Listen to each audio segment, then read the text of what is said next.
Good afternoon, folks. This is Robert Chappell, Executive Editor at Madison365, with your daily update for Monday, June 7th. It is Monday, and that means that it is Metcalf's Monday. Metcalf's Market is a fourth generation, family owned and operated market, right, with stores right here in Madison, at Hilldale, and behind Westtown Mall, and in Wauwatosa at 68th and State. They work to support local farmers and producers, have over 3,500 local products on their shelves. And because there's still a pandemic, it's getting better, but it's still there. And it's just easier sometimes to not have to go to the store. So you can order for pickup or delivery at shopmetcalfs.com anytime. And we appreciate Metcalfs for their support of local independent news. So we'll do the coronavirus numbers real quick because there's not a lot to talk about, which is good. The state is no longer publicly reporting numbers over the weekend, so that means I was not aware of what the numbers were until they came out this afternoon, and I was, pleasantly surprised to see what they were. Since Friday, only 260 new cases since Friday. That's Saturday, Sunday, and Monday. Now, Mondays have typically been lower as there's less testing over the weekends, but still, that's a pretty nice low number, especially considering there were over those 3 days, they recorded more than 5,400 new results. So that's like below 5% of those new results are positive, that's really low. That's much lower than we've seen over the past couple weeks. The past couple weeks, it's kind of been in the 9 to 10% range. So that's a good number. The even better number is the positive test rate over the past 7 days. That's the 5,400 tests I just mentioned. Those are all first-time results. Either the first time you got a negative test, or if you've been testing repeatedly and got your first positive, that's counted in that 5,400, right? If you count all the tests that happen like on a weekly basis, it's tens of thousands of tests, and out of those, only 1.3% have been positive. That was 1.5% on Friday. 3.0% is the magic number. That's what we want to stay below 3.0. So the closer we get down to 1.0, I mean, that's even better. Now, this has a lot to do with everybody, kind of being outside now, and things not happening indoors as much. Any small gatherings that do happen are tending to be outside more. But also, we've got almost half of the population vaccinated, which is going to have an impact. We talk about trying to get to 80% vaccinated to have that sort of herd immunity across Wisconsin. I don't think that's going to happen, but that might be okay because it's not like raging pandemic and then as soon as you hit 80%, it stops, right? There's sort of a continuum here. So as you get more vaccines, even you get more people with just the one vaccine, over time it's going to start to impact these spread numbers. And I think it seems to already be affecting it. Now, talk about vaccines. I have good news on the vaccine front also. Right now we are at 48.5% have one dose in Wisconsin. That's about 2.8 million. 43% fully vaccinated. It's about a 5%, 5.5% difference between those two. About 2.5 million, sorry, 250 million, 2.5 million, getting, out of a population of 5.8. So that's 43% of the entire population, not just the eligible population, right? That will continue to rise as we get more. We're getting to the point now, and over the next couple of weeks, that those 12 to 15-year-olds that got their first shot a month ago are going to start getting their second shot. So, there's a whole other pool of people who will be finishing the vaccine series. And then come September, younger kids are expected to become eligible, or rather, let's put it this way. The vaccine is expected to be given emergency use authorization for kids under the age of 12 in September, which opens a whole other population, possibly the largest single age cohort in the state will become eligible, and I would imagine a lot of parents will take their kids to get vaccinated. So that'll continue to push through the fall as school starts up again. Right. But the even better news about vaccines is for the first time since mid-April, our daily average of vaccine doses administered has gone up. Right. Still not very high. Still not high enough for my tastes. Okay. But it has gone up. Now, in mid-April, it peaked at 64,000 doses per day, which is a lot. And it has come down every day since then. And on Friday, it was at about 10,000 per day. Today, it's about 12,000 per day, 12,500. So when I looked at this graph and I saw it go down, down, down, and tiny little tail going up, I like that. So we'll see if that continues. Again, 12,000 shots per day is not enough to get to 80% by the end of the summer. We got another almost 2 million people to get to before we reach 80%. But again, that might be okay because, herd immunity may not be necessary if we can just get the thing under control, which right now it feels like, at least here in Wisconsin, we do. Now, remember, this is a pandemic. Pan means global, worldwide. A lot of places in the world are in really rough shape right now. So we kind of have this privilege of feeling okay about ourselves right now, and we do, and that's fine. But just keep that in mind that it could turn if until the rest of the world is in the same situation we are. We can't call this pandemic over, right? It's still going to affect our lives. It's still going to affect our economy for quite some time, I think. If anybody has any questions, feel free to drop them in the comments. But I think that's about it. I mean, I was I don't know how you guys are feeling, but I got out. We had a soccer. We had a kid soccer game. 2 kid soccer games, Saturday and Sunday. So outdoors, pretty normal the way we have been. But then I went to the Ford Madison game last night. To cover that, we'll talk about that on the other side of the break here. But I ran into a lot of friends that I hadn't seen in a long time. Everybody's got beards now, which is fantastic. Like a whole bunch of people, I was like, "Hey, is that? Oh, hey!" It takes a second to register with guy you haven't seen in 2 years now has a beard. But it's just it's feeling a little bit more normal, and it feels weird a little bit. I'm a little nervous going into stores where nobody's masked, and I don't know.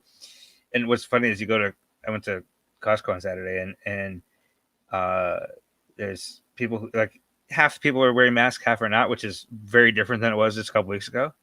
In Dane County, 90% of people wearing masks in stores, probably more than that, actually, probably 95%.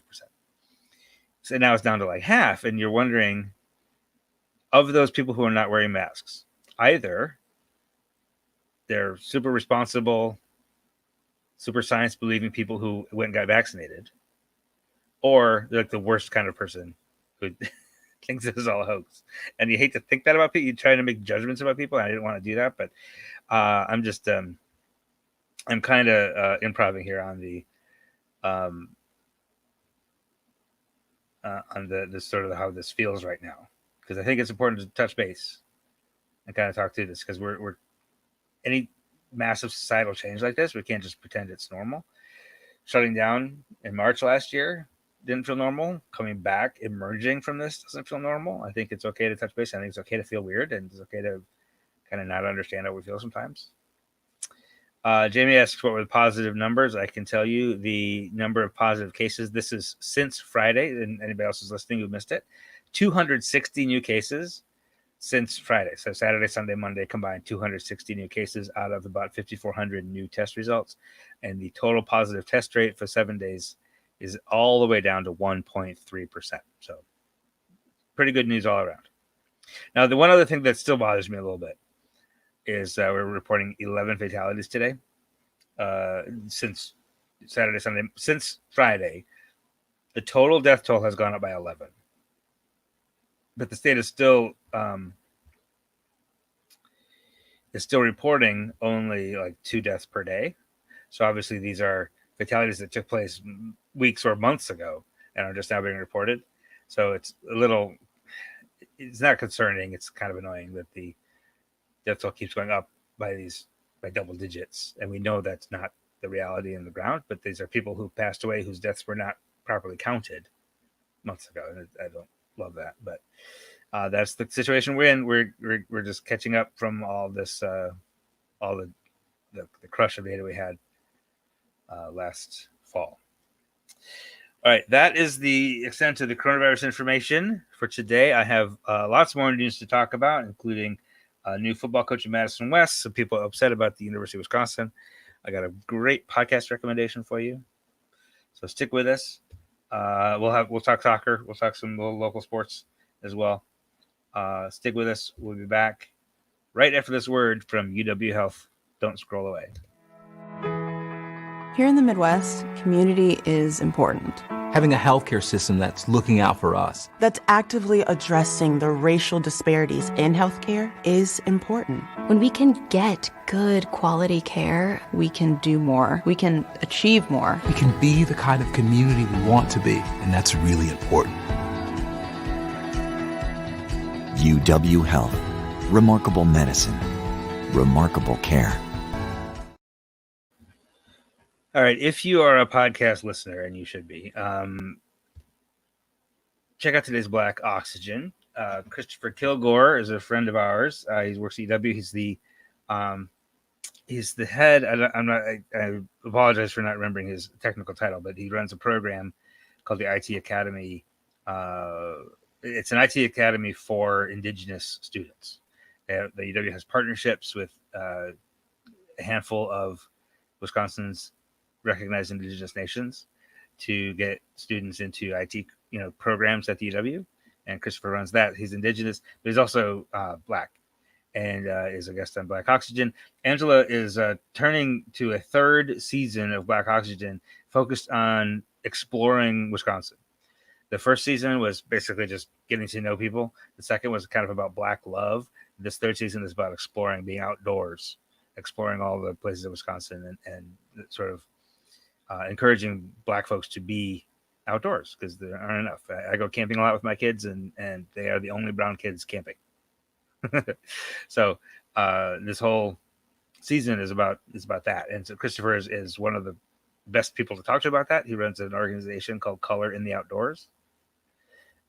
He's a guide. An outdoors guide. So a really cool guy. Give that a listen. Wherever you get podcasts, just search for Black Oxygen, or you can go to Madison365.org/Black Oxygen, and you get all the episodes right there. Art Bonamy is the new permanent head coach at Madison West football. He is a long-time youth football coach here. He's been an assistant at West and at Edgewood here in Madison. He's a member of the board of directors at Southside Raiders. Really important athletic program, especially for Black kids on the south side of Madison. And he spoke with Dave Dahmer, our editor, who has a great profile of him and the news of this announcement. And so give that a read. One thing that jumped out to me is Art said his measure of success is not yards per play or touchdowns or wins or losses. It's how many kids you can get into college, not to play college football, but how many kids you can get to graduate high school and just go to college. So his priority is academics, which I really appreciate. Also in the news today, Marquette University is going to require vaccination to return in the fall. At this point, given where we're at, given the success that we're seeing with vaccinations and the lack of traumatic outcomes, I think this is opinion, obviously, but this is the only policy that makes any sense for a campus. And I would expect University of Wisconsin would jump on board with that at some point. Speaking of the University of Wisconsin, I forgot to get a graphic for this, but we did run an opinion piece over the weekend expressing a view that has been expressed in other media outlets as well. The University of Wisconsin has a new athletic director, or will soon. His name is Chris McIntosh. He was a lineman for the Badgers back in the 90s. And he has been a deputy athletic director for about 4 years. And it is widely understood that he was chosen for that deputy job as Barry Alvarez's successor. Right? He was kind of being prepared to take over. And that's not how state jobs are supposed to work. I mean, like, you kind of get it, like coaching jobs and athletic jobs and stuff are treated a little differently.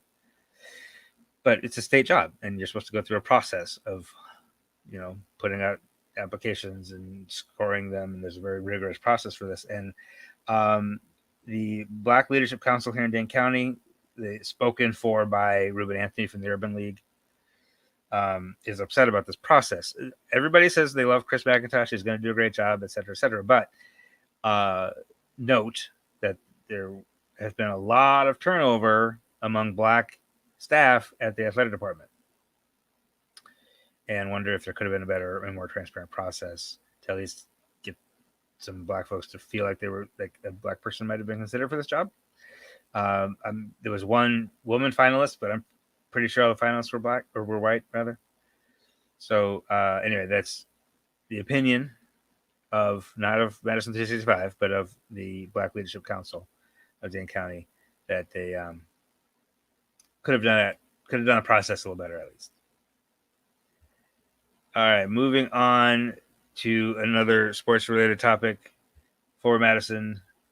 We'll look at some highlights here real quick, but they did not have the greatest game last night, and we'll pick it up in the seventh. Both these teams chasing Greenville at the moment as Firmino gets this cross in the middle. Ali, very nice night. Both these teams chasing Greenville at the moment as Firmino. I'm not sure what happened here. It's very difficult to see what happened. And this deflects in. But it looks not like sure who got the final touch. It doesn't matter. For Madison scored on the board first. An own goal. It was recorded as an own goal for Tyler Allen. It might have gone off a Madison player. Todd Maluski from the State Journal went over to the Union Omaha folks and said, asked who scored that goal, and they said it was Ali Hadzik, number 2 right there. He claims that he scored it. It looked to me like it came off of Madison's number 20, Audie Jepson. Doesn't really matter. The result is the same. The Flamingos go down 1-0. We pick it up a little bit later in the 21st minute. It was a very hot night, which does not particularly suit the pace at which Madison wants to play. It was a slog of a night. It was very difficult conditions to play. It was hot in the press box, I can tell you that. Still, we got some good chances from Madison. Pretty straightforward save for the Omaha goalkeeper. Including an optimistic shot there. In the 35th here, we see Justin Suka and Jake Keegan, the man of the hour, and scores. Gets he picked it up right at the top of the 18-yard box. Huge shot from the top of the box. That's his third straight match with a goal. That's his 4th on the season. Last year's leading scorer got 4 goals in 14 games. Jake Keegan now has 4 goals in 6 games. Nuhu left flat-footed. And cue Yaya Ding Dong. The teams will switch ends. Madison now attacking towards the Flock end with the wind at their back. And here we go from Breese Stevens Field in Madison, Wisconsin. Thanks for spending part of your Sunday with us. And the quick restart is a foul, and a quick restart. Boyce is left all by himself. Ali Hadzik gets the free header. And 5 minutes into the second half, Omaha takes the lead 2-1. And that's how we would end it. 2-1, their first loss of the season. 6 games in, that's not a bad start. 5 games unbeaten. They sit now currently in 3rd, though. Or 4th, rather. Realistically, though, they're in 3rd because Fort Lauderdale is ahead of them, but has like 5 more games played, so I don't count that. So that is the sporting news. The Bucks also lost on Saturday night. They'll take on the Nets again tonight. Really appreciate this comment from Barbara. We do have 4 podcasts that we do. We have 3 weekly podcasts and 1 daily podcast. It's only 10 minutes. is our morning news roundup. Black Oxygen is out every Monday. Finding the Warmth of Our Sun is out every Wednesday. And Real Talk with Henry Sanders is out every Thursday. So give those a listen wherever you get your podcasts. You just go to Madison365.org/podcasts, and every podcast is there. Or wherever you get your podcasts, you can just search and subscribe to those at any time. All right, that is the news for today. I really appreciate you sticking with me, and have a wonderful evening, and stay cool, and we'll talk to you tomorrow. This is 365 Media.